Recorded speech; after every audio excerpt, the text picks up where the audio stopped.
बैठे बातें कर रहे होते हैं, तब देविका कहती है, सुनिए, आप इतना दूर क्यों बैठे हैं?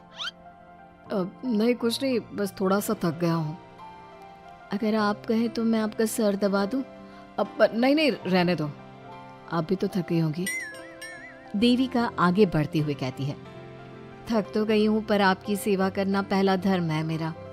देविका झट से समर्थ के पैर पकड़कर दबाने लगती है। ऐसे ही कुछ देर निकल जाती है और समर्थ कहता है, अब रहने दो देविका, तुम भी आराम कर लो, तुम भी थकी थकी लग रही हो। देविका मना करते हुए उठ जाती है और अपने बालों को खोलकर समर्थ का सर दबाने लगती है और कहती है, मेरी थकावट तो आप ही दूर कर दोगे ना? इतना कहकर देविका अपने खुले बालों को समर्थ के ऊपर डालती है। समर्थ देविका के जाल में सम्मोहित होने ही वाला होता है कि अचानक से दरवाजे पर किसी की दस्तक होती है। समर्थ आवाज लगाते हुए कहता है, कौन? भाई, मैं हूँ, सौम्या। क्या है सौम्या? क्या बात है देविका, कैसा लग रहा है मेरी भाभी बनकर? कुछ बात आगे बढ़ी या नहीं? बात आगे बढ़ती कैसे? तू जो आ गई कबाब में हड्डी। अच्छा जल्दी बता, किस लिए आई थी? सौम्या ठिठोली करते हुए कहती है, क्या बात है देविका, बहुत जल्दी हो रही है। वैसे मैं तो दूध का गिलास देने आई थी। आखिर मेरी सहेली की सुहाग रात में कोई कमी नहीं होनी चाहिए।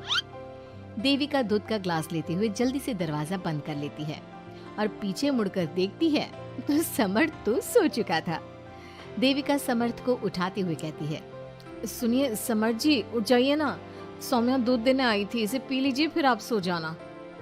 समर्थ नींद में उठता है और दूध पीकर फिर से सो जाता है। देविका उसके बगल में बैठी कहती है, सुनिए समर्थ जी, आज हमारी पहली रात है और आप सो रहे हो। समर्थ नींद में ही कहता है, देविका मैं बहुत थक गया हूँ, मुझे बहुत तेज नींद आ रही है, तुम भी सो जाओ। सोने के लिए तो पूरी रात पड़ी है, आप उठिए ना और कुछ देर मुझसे बात तो करिए। देविका जिद करते हुए समर्थ को आधी नींद से उठा देती है। समर्थ उठकर बैठ जाता है और कहता है, बोलिए देविका जी, आपका हुक्म सर आंखों पर। सुनिए, मैंने सुना है कि पति अपनी पत्नी को पहली रात कोई तोहफा देता है, आप मेरे लिए कुछ नहीं लाए क्या? वो मैं कैसे भूल सकता हूँ, लाया हूँ, पर वो दूसरे रूम में रखा है। तो दिखाइए ना क्या लाए हैं। अरे अभी तो कहा कि तुम्हारा गिफ्ट दूसरे रूम में है, तो जाकर लेकर आइए ना। अगर अभी गया तो घर के सब लोग जाग जाएंगे और 10 तरह के सवाल जवाब करेंगे। मैं सुबह दिखाता हूँ ना। समर्थ इतना कहकर लेट जाता है और लेटे लेटे देविका से कहता है, अच्छा सुनो देविका, मुझे बहुत नींद आ रही है, मैं सो रहा हूँ, तुम भी सो जाओ। देविका समर्थ की बात सुनकर कहती है, आपको तो हमारी पहली रात की कुछ पड़ी ही नहीं है। इतना कहकर देविका भी उसके करीब आकर लेट जाती है और सो जाती है। अगली सुबह अधीरा समर्थ के रूम में सफाई करने आती है और देविका को उसके करीब लेटा देख रोने लगती है। रोने की सिसकी सुनकर समर्थ की आंख खुल जाती है। वो उठकर देखता है कि अधीरा उसके कमरे में रो रही है। उसे देखते ही समर्थ बहुत गुस्से में आ जाता है और अधीरा से कहता है, अधीरा, तुम सुबह सुबह क्यों रो रही हो? तुम्हें यहाँ नहीं आना चाहिए था, जाओ यहाँ से। समर्थ अधीरा का हाथ पकड़कर रूम के बाहर कर देता है और कहता है, अब बिना दरवाजा नॉक किए अंदर मत आना। इतने में देविका भी आ जाती है और समर्थ को भड़काते हुए कहती है, हाँ समर्थ जी, ये रो रो कर हमारे घर में अपशगुन कर रही है, और अब ये देखो कैसे मगरमच्छ के आंसू दिखा रही है। इतना कहकर देविका अधीरा का हाथ पकड़कर घसीटती है और कहती है, अब क्या रोती रहेगी या कुछ काम भी करेगी? मुफ्त में रोटियां तोड़ने को नहीं मिलेगी यहाँ पर, चल उठ यहाँ से और कुछ काम कर। अधीरा वहां से उठकर रोते रोते चली जाती है और जाकर रसोई में सबके लिए चाय बनाती है और चाय जाकर पहले अपनी सास को देती है। चाय पीते ही मंजू अधीरा को गुस्से से कहने लगती है, लगता है मुझे मारने की साजिश कर ली है। अरे अभी तक तूने ढंग की चाय बनाना नहीं सीखा। इतनी मीठी चाय बनाई है कि कहीं मैं शुगर की बीमारी से मर ही ना जाऊं। अरे जा जाकर तू मर कहीं। अधीरा मंजू की बात सुनकर दुखी होती है। इतने में सौम्या वहां आ जाती है और कहती है, ये लो, महारानी अभी यहीं बैठी है और मैं पूरे घर में देख आई। अरे ओ महारानी, यहाँ बैठकर किसका मातम मना रही हो? उठ यहाँ से और जाकर हमारे कपड़े धो, बहुत कपड़े पड़े हैं धोने को। अधीरा वहां से कपड़े धोने चली जाती है और बैठे बैठे खुद को कोसने लगती है। हे भगवान, मुझे उठा ले तो अच्छा है, मैं थक गई हूँ इस जिंदगी से। ऐसे ही कुछ दिन निकल जाते हैं। अब समर्थ भी अपने काम पर जाना शुरू कर देता है। एक शाम अधीरा घर के सारे काम करके अपने रूम में आराम कर रही थी और मंजू अधीरा को आवाज लगाते हुए कहती है, अरे ओ कल मुही, अगर आराम हो गया हो तो आकर मेरे पैर दबा दे। देविका उस समय वहीं से गुजर रही थी और समर्थ का घर आने का टाइम देखकर देविका मंजू से कहती है, माँ जी सुनिए, आप कहें तो मैं दबा दूं आपके पाँव। पता नहीं अधीरा कहाँ है। देविका मंजू के पांव दबाने बैठ जाती है और कुछ ही टाइम बाद समर्थ भी वहां आ जाता है और देविका को माँ के पांव दबाते देख बहुत खुश होता है। वो सीधे अपने कमरे में चला जाता है।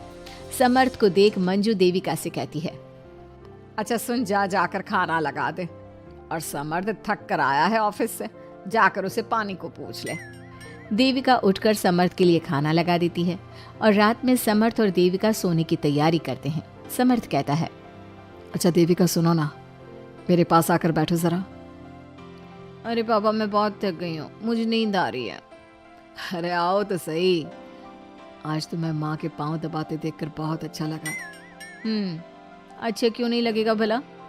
पूरा दिन घर के काम किए हैं और शाम को माँ की सेवा, पर मेरा तो कोई हाथ बांटने वाला भी नहीं है घर में। क्यों? अधीरा और घर के बाकी लोग कहाँ जाते हैं? अधीरा की तो बात ही मत करो, वो महारानी तो बस मटर गश्ती करती रहती है और घर का सारा काम ना मुझे ही करना पड़ता है। मेरी तो किसी को पड़ी ही नहीं है, मैं तो सिर्फ एक नौकरानी हूँ इस घर में। अरे नहीं, ऐसा मत बोलो। क्यों ना बोलूं? आपने मुझे वादा किया था ना कि आप मुझे रविवार को फिल्म दिखाने ले जाओगे और कपड़े भी दिलवाओगे, पर आपने तो एक भी वादा पूरा नहीं किया। अच्छा बाबा, कल रविवार है, कल ही चलते हैं और तुम्हारी सारी शिकायत दूर कर देते हैं। खुश? दोनों सो जाते हैं और अगली सुबह समर्थ और देविका बाहर घूमने चले जाते हैं। अब समर्थ पूरी तरह से देविका के वश में हो जाता है। देविका जो कहती समर्थ वही करता। क्या समर्थ को कभी अपनी बहन और दूसरी पत्नी की सच्चाई पता चल पाएगी? के लिए सब कुछ सिखाया हुआ होता है। एक शाम पायल अपनी बाइक पर सीटी बजाते हुए कॉलेज से घर वापस पहुंचती है, जिसे देखते ही उसकी मम्मी गुस्से में पूरा घर सिर पर उठा लेती है। आ गई महारानी, बहुत बोलते थे मैं अपनी बेटी को सब कुछ सिखाकर दुनिया में मजबूती से खड़े रहना सिखाऊंगा, साथ में बेटी को लफंडर बनना भी सिखा दिया, ये नहीं बताया। क्या हुआ? आज ये कुकर इतनी सीटियां क्यों मार रहा है? सीटी? सारी फसाद की जड़ तेरी वो बाइक और सीटी है, उन्हीं से लड़के छेड़ती है ना तू। हाँ, ये तो गलत है, मुझे बताए बिना ही लड़का छेड़ दिया। हाय तौबा, ये कैसा पति और बेटी मिले हैं मुझे। अरे मम्मी यार, तुम ओवर एक्टिंग बंद करो, और मैंने कोई लड़का नहीं छेड़ा पापा। शिट यार। अच्छा मम्मी, आप पहले मुझे ये बताओ कि आपको ये सब बेकार बातें बताता कौन है? अच्छा, तूने कोई लड़का नहीं छेड़ा? अरे वही शर्मा आंटी, वही बताती रहती है, पर उसकी खबर तो मैं खुद ले लूंगी। अच्छा मेरी प्यारी बेटी, थक गई होगी ना, जाकर आराम कर बेटा। अचानक मम्मी को गर्म से नरम होते देख के पायल और उसके पापा कंफ्यूजन में एक दूसरे को देखने लगते हैं। आंखों से कुछ इशारे होते हैं और पायल वहाँ से चुपचाप चली जाती है। जिसके बाद रात को घर में सबके सोने के बाद दोनों पापा बेटी छत पर मिलते हैं। क्या खबर लाए हो? अरे तुम्हारी मम्मी तो हमसे भी तेज निकली, कोई खबर नहीं मिली। क्या यार पापा, पता नहीं अब मेरी मदर इंडिया कौन सा बम फोड़ेंगी। इसी के साथ दोनों अपने कमरे में वापस जाकर सो जाते हैं। अगली सुबह पायल जैसे ही कॉलेज जाने के लिए तैयार होकर कमरे से बाहर निकलती है तो उसकी मम्मी उसे लड़के वालों के सामने ले जाकर खड़ा कर देती है। जी, ये है मेरी बेटी पायल, थोड़ी चंचल है लेकिन बहुत नेक दिल और होशियार है। देखते ही देखते कुछ घंटों में पायल और शुभम का रिश्ता पक्का हो जाता है। जिसके कुछ दिनों बाद पायल शादी कर अपने ससुराल पहुंच जाती है। सोचा था मम्मी कोई बम फोड़ेंगी, पर उन्होंने तो सीधा मुझे उम्र कैद की सजा ही दे दी। बहू, अब उम्र कैद समझो या बम, रहना तो यही है, निभाना यही है, इसलिए छिछोरी हरकतें बंद करनी होगी। ये आप क्या बात कर रही हो? मैंने क्या किया? इतने मासूम ना बनो, मुझे तुम्हारे कारनामों के बारे में सब अच्छे से पता है। ऐसा बोलकर सास तो वहाँ से चली जाती है, लेकिन पायल सोच में पड़ी वहीं खड़ी रह जाती है। जिस पर शुभम उसके पास आता है। तुम मम्मी की बात का बुरा मत मानना, वो पड़ोस वाली आंटी ने उन्हें तुम्हारी बाइक चलाना, सीटियां बजाते हुए घूमना, बेधड़क सबसे बात करना वगैरह जैसी कुछ बातें बता दी है, जिसे सुनकर उन्हें गुस्सा आ गया है। पर फिक्र मत करना, धीरे धीरे साथ रहने से वो भी ठीक हो जाएंगी। Thanks for your concern, but I don't care. Payal सीधा अपने कमरे में चली जाती है। अगली सुबह कॉलेज जाने के लिए तैयार हो सीटी बजाते हुए कमरे से बाहर निकलती है, जिसे देख सास गुस्से से तिलमिला उठती है। महारानी, शादी के अगले ही दिन ये हीरोइन बनकर कहाँ चल पड़ी? और ये लफंगों की तरह सीटियां बजाना बंद करो। ये हमारा घर है, कोई सड़क नहीं जहाँ तुम आवारागर्दी करती घूमो। मम्मी जी, सीटी बजाने और कंफर्टेबल कपड़े पहनने से लोग कब से आवारा बनने लगे। इसी के साथ सास बहू का युद्ध शुरू होने ही वाला होता है कि शुभम वहाँ पहुँच जाता है। माँ, उसका कॉलेज है इसलिए ऐसे तैयार हुई है। और पायल, तुम भी माँ को समझने की थोड़ी कोशिश करो ना प्लीज। सिचुएशन संभालकर शुभम और पायल घर से निकल जाते हैं। इसी तरह दिन बीतने लगते हैं, जिससे सास बहू की लड़ाइयों के बीच शुभम पिसता रहता है, लेकिन साथ ही वो दोनों एक दूसरे की आदतों को अपना भी लेती हैं। पर पायल का सीटी बजाना सास को आज भी नागवारा ही होता है। आसमान गिर जाएगा, धरती फट जाएगी, पर इसकी सीटी ना जी ना, कभी बंद नहीं होगी। अरे मम्मी जी, जब आप मेरे कुछ बोले बिना सीटी से ही समझ जाती हो कि मैं क्या बोल रही हूँ, फिर इसे बदलने की क्या जरूरत? यही तो हमारी यूनिकनेस है।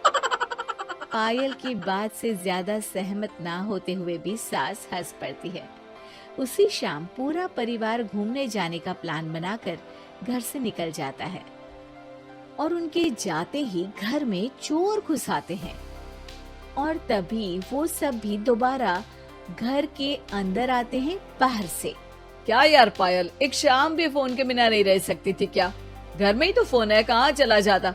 अब जल्दी अंदर जाकर अपना फोन लाओ, मम्मी और मैं यहीं बाहर वेट करते हैं। ज्यादा बोल रहे हो, देखो अब और धीरे काम करूंगी। ऐसा बोलकर पायल घर के अंदर जाती है और बहुत देर तक बाहर निकल कर नहीं आती। अरे ये तो सच में जानबूझकर लेट करने लगी। चल कर देखते हैं ना। दोनों जैसे ही मेन डोर के नजदीक पहुंचते हैं, उन्हें पायल के सीटी बजाने की आवाज सुनाई देती है।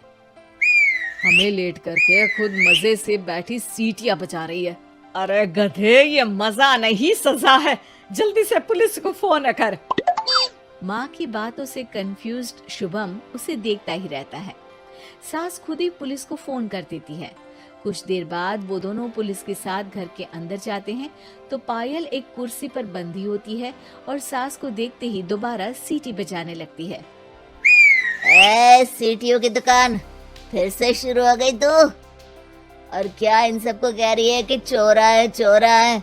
तुझे कैद किया है, थोड़ा तो तरस खाकर डर हमसे। और प्यार से क्या बोल रहा है इससे? अरे इसके सर पर बंदूक लगा, ठोक दे इसको। अरे चल झूठे, तेरे पास तो हथियार है ही नहीं। सास की बात सुन वहाँ मौजूद सारे इंसान हैरान रह जाते हैं और पुलिस तुरंत उन चोरों को अरेस्ट कर लेती है। आपको कैसे पता कि इनके पास हथियार नहीं है? अरे सीटी नहीं तो बताया।